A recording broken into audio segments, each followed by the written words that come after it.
Good evening, and I'm here with Global Horizons today. I'm Neeraj here with Dhruv and Shivam, and tonight we're diving into the age of exploration, a time between 1450 and 1648 when European nations sailed the seas, built empires, and changed the world forever. We'll look at the new technology, the competition between states, the Columbian Exchange, and the beginnings of the transatlantic slave trade. Along the way, you'll hear from the voices of those who lived through. Let's start with technology that made it all possible. Exploration didn't happen overnight. Europeans needed the right tools and reasons to take those risks. Europe has more. Thanks. By the mid 1400s, new inventions gave sailors the confidence to travel farther than ever before. The magnetic compass showed direction, the astrolabe had measured latitude, and the carnival with lateen sails and sternpost rudder had allowed for faster and safer travel. Armed with cannons and gunpowder, European ships could dominate the seas and coastlines.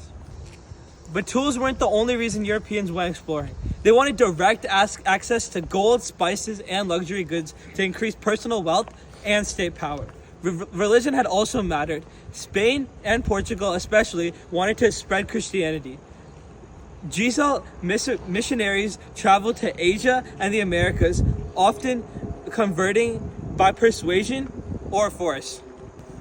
They would make fine servants. With 50 men, we could subjugate them all and make them do whatever we want. This was direct Christopher Columbus words as he revealed how exploration was often tied to conquest and subjugation, justified as spreading the faith. So it wasn't all about just adventure. It was also about money, power, and faith. Motivations that pushed Europeans into every corner of the globe. Of course, when countries compete for the same resources, there's bound to be conflict. Shiva, you've been looking at how these rivalries have played out.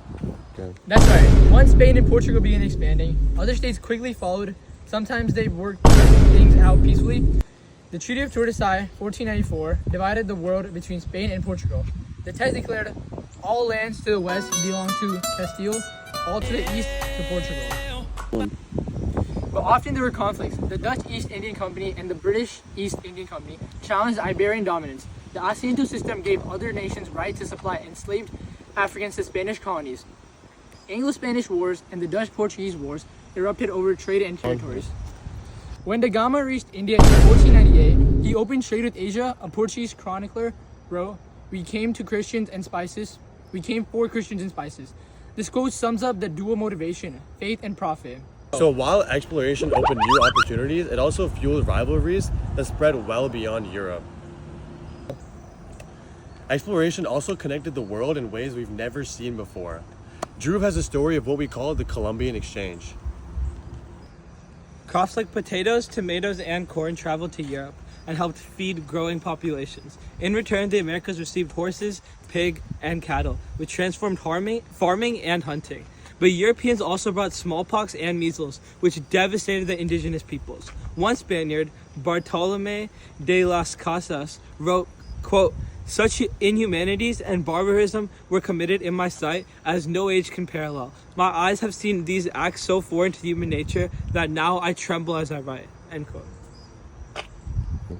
Economically, this shifted trade from the Mediterranean to the Atlantic ports of London, Amsterdam, and Antwerp. Colonial expansion increased demand for labor, fueling the growth of the transatlantic slave trade. A single voyage could reshape entire continents. But as you said, one of the darkest results was the rise of slavery. The slave trade was one of the most devastating legacies of this era. Shiva, you've been looking into how all of this developed. When Europeans colonized the Americans, they needed workers for sugar, tobacco, and later cotton plantations. Indigenous populations declined quickly from diseases and forced labors.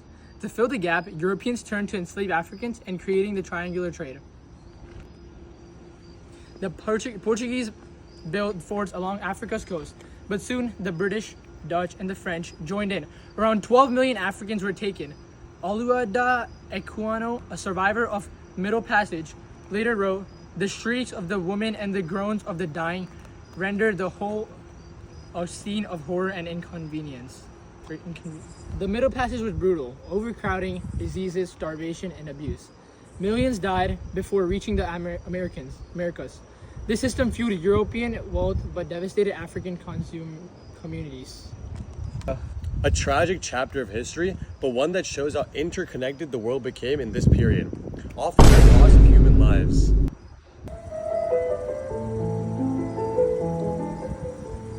From technology to rivalry, from new foods to the horrors of slavery, the age of exploration reshaped the world. Its impacts are still felt today. Thank you for tuning in to Global Horizons today.